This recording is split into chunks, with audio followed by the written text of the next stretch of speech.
Title: चिड़िया का काला पति। रानी चिड़िया बहुत ही खूबसूरत प्रजाति। जंगल में सभी पक्षी रानी चिड़िया से बात करने को बेताब होते थे, लेकिन रानी चिड़िया किसी को भाव नहीं देती थी। ऐसे ही दोस्त मैना चिड़िया से बोलती है, मैना, यार रानी चिड़िया, तेरे पास तो इतने अच्छे अच्छे ऑफर आते हैं, लेकिन तू किसी को शादी के लिए कभी हाँ क्यों नहीं करती? रानी चिड़िया: कहाँ मैं और कहाँ ये जंगल के गंवार पक्षी। तुझे तो पता है ना, मैं एक बेहद खूबसूरत और इंटेलिजेंट लड़के से शादी करूंगी। मैना: देख रानी चिड़िया, अच्छे लड़के बार बार नहीं आते, इसलिए तेरे लिए जो रिश्ता आ रहा है तू उससे शादी कर ले, और मेरा फर्ज है तुझे ये समझाना, बाकी तेरी मर्जी है। क्या यार मैना, तू भी ना जाने कैसी कैसी बातें करती है। तेरी दोस्त इतनी खूबसूरत है और एक तू है। अगर तू अपने दोस्त के लिए एक अच्छा लड़का नहीं ढूंढ सकती तो कम से कम उसे एक अच्छे लड़के से शादी करने के लिए प्रेरित तो कर। खैर छोड़ो इन सबको, आज शाम को जंगल में पार्टी है। मैं सोच रही थी तू और मैं चलकर शॉपिंग कर लें। मैना: बिल्कुल सही सोच रही है, जल्दी से अपने घर से पैसे लेकर आती हूँ, तू भी तैयार हो जा। रानी चिड़िया: हाँ हाँ ठीक है। इस तरह रानी चिड़िया और मैना दोनों ही अपने घर जाते हैं। एक तरफ से मैना पैसे लेकर बाहर आती है और दूसरी तरफ से रानी चिड़िया सज धज कर मार्केट जाने के लिए तैयार हो जाती है। मार्केट में शॉपिंग खत्म हो जाती है। शाम को अब पार्टी में मैना और रानी चिड़िया दोनों ही रेडी होकर पार्टी एंजॉय कर रहे थे। तभी रानी चिड़िया के पास खूबसूरत तोता आता है और उसे प्रपोज करते हुए बोलता है, जब से तुम्हें देखा है तब से इस दिल की घंटियां बजने लगी हैं। अब इस घंटी को शांत करने के लिए मैं तुम्हें अपने जीवन साथी के रूप में अर्धांगिनी बनाना चाहता हूँ। क्या तुम मुझसे शादी करोगी?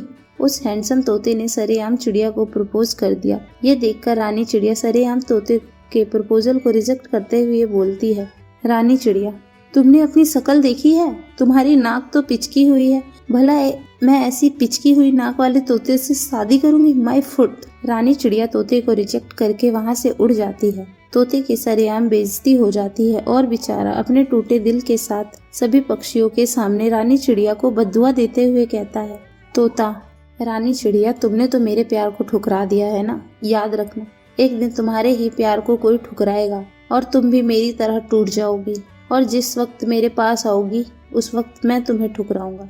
इतना बोलकर अब तोता भी उड़ जाता है। साथ ही मैना भी उड़ते हुए रानी चिड़िया के पास आती है और उससे बोलती है, मैना, यार जानू, तू सच में पागल है। तुझे पता है वो तोता कितना हैंडसम बॉय है।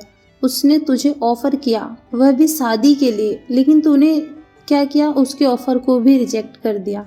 रानी चिड़िया: देख मैना, मैंने एक ऐसे लड़के की तलाश में हूँ जो मेरी शक्ल सूरत से प्यार करे, ना कि बल्कि मुझसे प्यार करे। आज तक मेरे पास जो भी आया है मेरी शक्ल और सूरत को ही देखा है, मेरे दिल को नहीं देखा।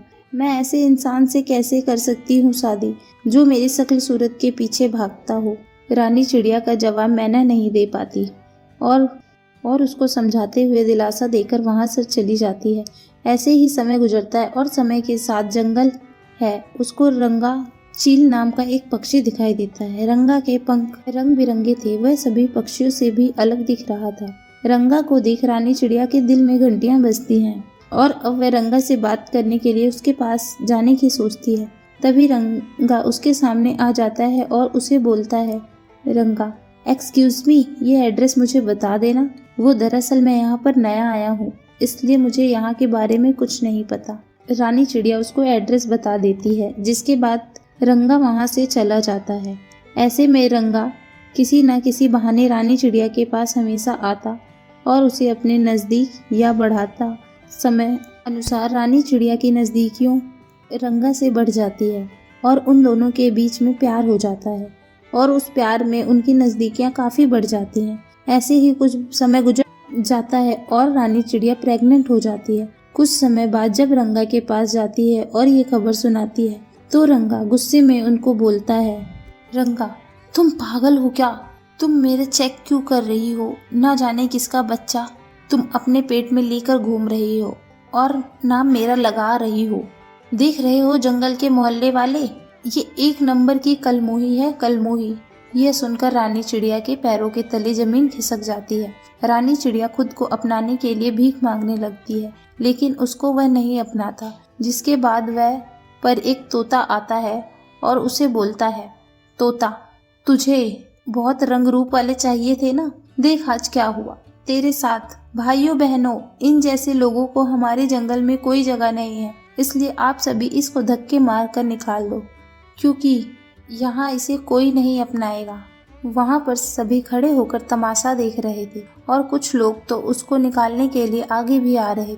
तभी वहाँ पर एक काला कौवा जिसका नाम रघु था और सभी से बोलता है, रघु कौवा, किसने कहा रानी को कोई नहीं अपनाएगा? नहीं, मैं हूँ ना, मैं अपनाने के लिए तैयार हूँ और उसके बच्चे को भी अपनाऊंगा।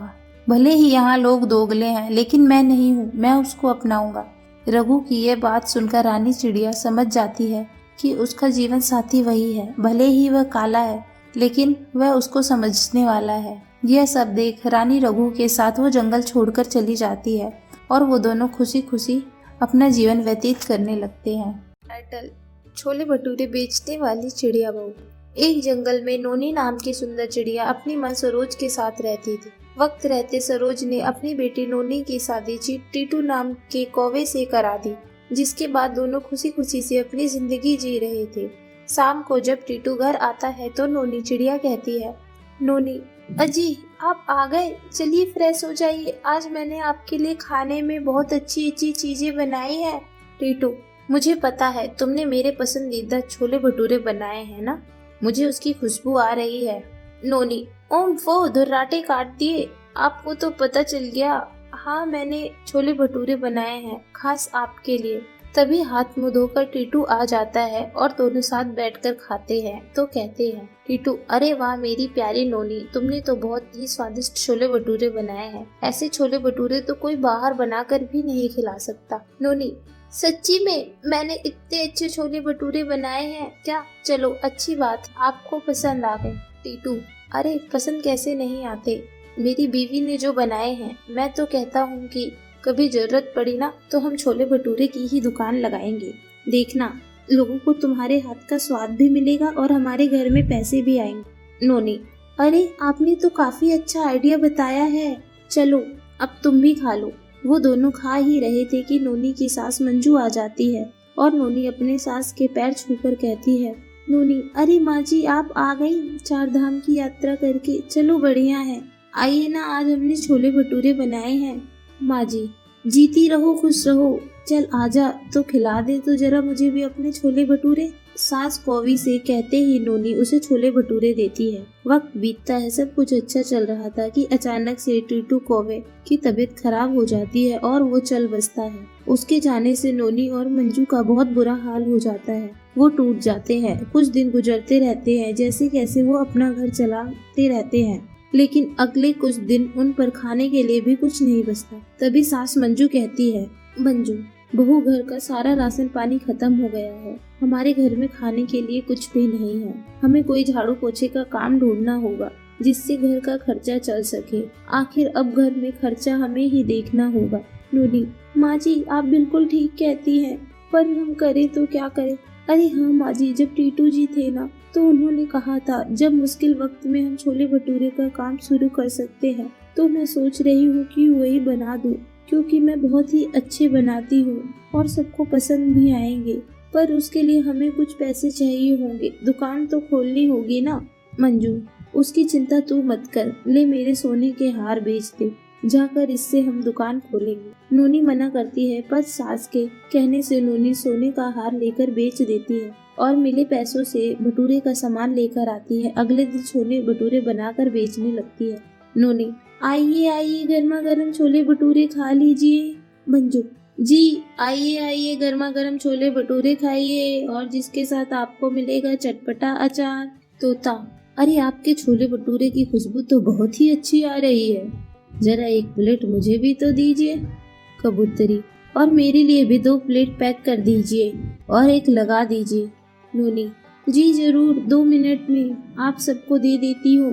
ग्राहकों के आते ही नोनी सबको छोले भटूरे देती है, जिसके बाद देखते ही देखते वहाँ भीड़ लग जाती है और आसपास से पक्षी भी उसके छोले भटूरे की तारीफ करते करते थकते नहीं हैं। वक्त बीतता है, धीरे धीरे उसके घर की स्थिति भी ठीक हो जाती है, जिससे वह छोले भटूरे के 3 ब्रांच खोलकर चलाते हैं।